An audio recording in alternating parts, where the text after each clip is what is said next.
The social issue that TomatoJos is trying to tackle is bottom line poverty. We're really trying to increase the incomes of people living in northern Nigeria who don't have access to a lot of the same systems that people even in the south of the country have access to. We want to make people have agency in their lives, be able to make choices about where to send their kids to school, how to pay for health care. That's really what we care about.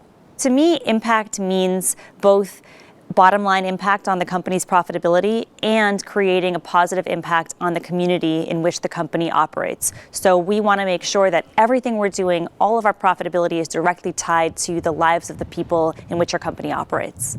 The biggest thing that TomatoJos is delivering is increased yield per hectare for the tomatoes, decreased cost per ton of production, and that translates into more money going into the pockets of the farmers that we're working with. Tomatoes in Nigeria are important both culturally and from a market perspective. So the market size of the tomato industry in Nigeria is about $1 billion every year, and Nigerians use tomatoes in their stews and their soups on a daily, certainly on a weekly basis.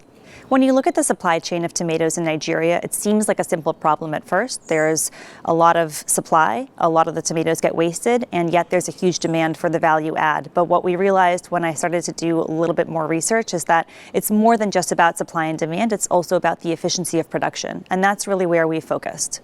I first moved to Nigeria in 2008, and at that time I was working for a nonprofit.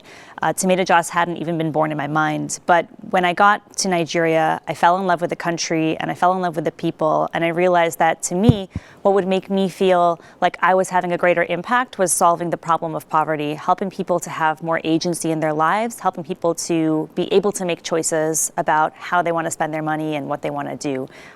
That's really what drew me in to start the company.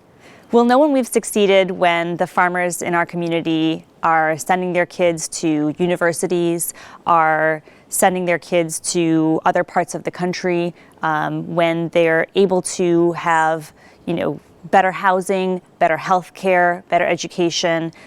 Those are the signs that we're really looking for to know that we've succeeded. And of course, I really want to have my name, TomatoJos, be a household name across the country.